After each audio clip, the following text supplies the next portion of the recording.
Where shall we go today? Where shall we go? Where do you want to go today? Let's walk round Burnham on Sea. In order to get into the church, you have to use these steps, which is very nice. They put here, which is nice and easy to step upon. And then you climb over the wall and use the steps. Oh no, you just fall to your death. But it's a graveyard, so they'll just put a hole there for you.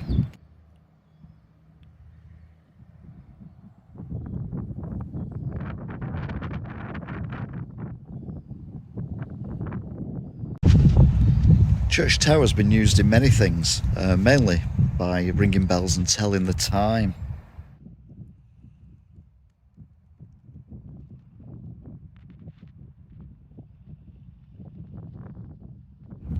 Now, being on the Essex coast, this town was prime for invasion, and the government at the time didn't let you know, but the Soviets invaded.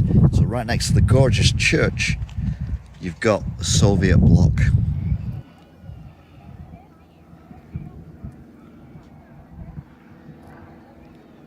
More Soviet architecture.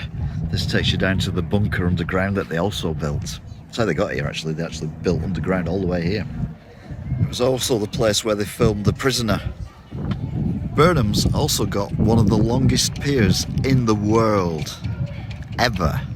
It's amazing, it just goes on and on and on. Unlike most piers, Burnham Pier is actually made out of concrete. Most piers are made out of metal and or wood, but not this one. Solid concrete, Soviet built. So Burnham on Sea Pier is very, very short indeed. It's the shortest pier in the world, and it doesn't even reach the sea. The sea's all the way over there. So it's not even on the sea. It's just a pier on sand, which is a bit disappointing, really, I'll be honest. To be fair, the beach here in Burnham is huge. It goes on as far as the eye can see, and even further. It goes around the corner, and you get a lovely view of a nuclear power station or something similar over there, which is nice. We love a lovely nuclear power station here on Taki TV.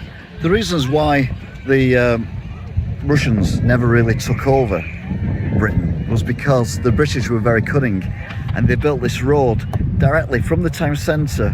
It was the only road in the town, and it goes straight into the sea. So all the Ruskies drove down here thinking they were going to conquer Britain, and they ended up drowning in the water, and they're all deaded. So well done the Brits. British spirit, that's what we like.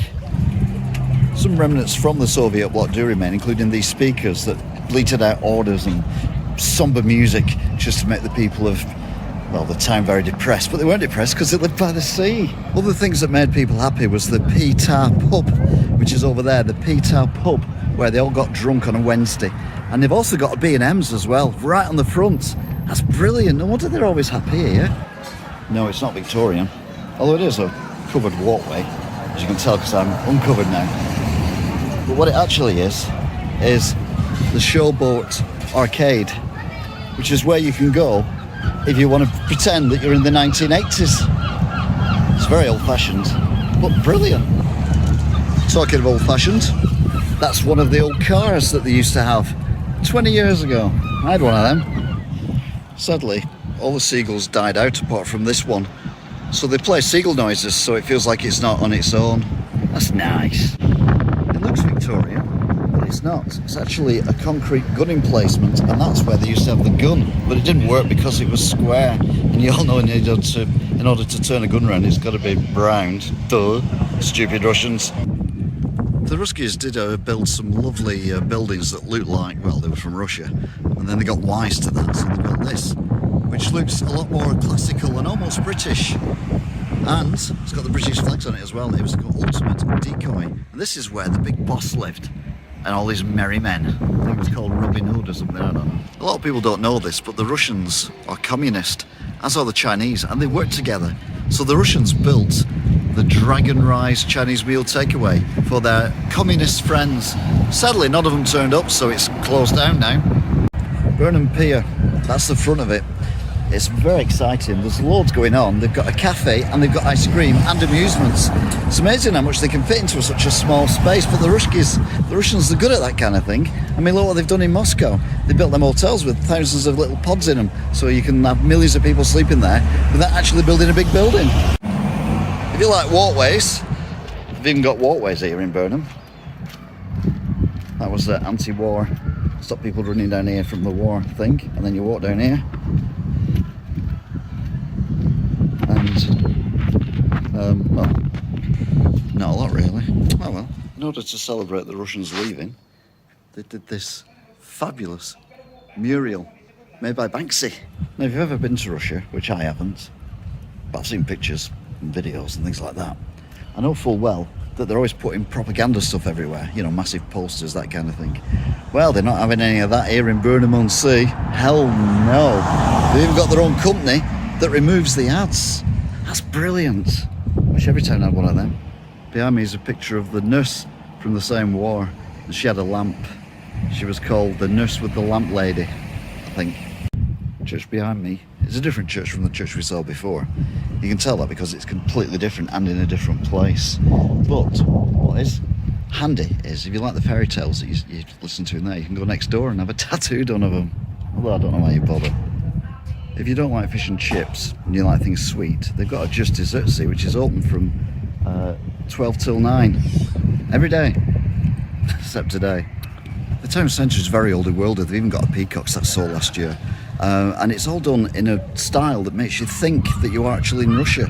So I think rather than invading us, I think they just thought they were back in Russia somewhere, because it's that big, you could easily get lost.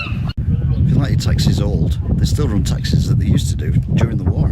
Admittedly it was a Gulf War, but still, they're still old. You know me, I like a good shop name. This one is Highly Strung Beads, although what the demand there is for beads these days, I have no idea. And then the other one is Shampooch and Setter. It's clever that. They obviously wash dogs and things and they named it after two cats. More recently, Liverpudlians have moved around here. You can tell that because they've got a Boss Cafe. It's Boss. They've got a map that says you are here. And it's even got a picture of the last seagull as well that some child's drawn. That's nice. And it even says you are here. So that's where we are. So the seagull's obviously flown out of the town for the time being. I don't know if they do that live on a picture, but it's very clever. I'm kind of feeling sorry for the Russians now. They obviously went to a lot of effort to entice their Chinese communist friends with another hotel restaurant thing. Sadly, it's closed too at this moment in time. Again, clever disguise here. Regent Street doesn't get more British than that. And the Victoria Hotel, because she was queen at the time. Very clever. Burnham Angling. That's where they're always asking for, you know, like favours and stuff like that. You know, just angling for a compliment. Open Sundays and bank holidays. Well, it's Sunday today. Sadly, it's closed at the moment. More Soviet architecture, including a rendition of the Kremlin, which, as we all know, is in Landudno. To be fair, the British were sneaky as well. There you see Burnham Radio, which is actually the headquarters for the resistance, where they actually use radios. But they knew the Russians couldn't read or speak English, so they just put the full name of it. It was brilliant. Turns out this is Burnham Angling after all. They've moved. So they're still open. No, they're not. It's closed at the moment.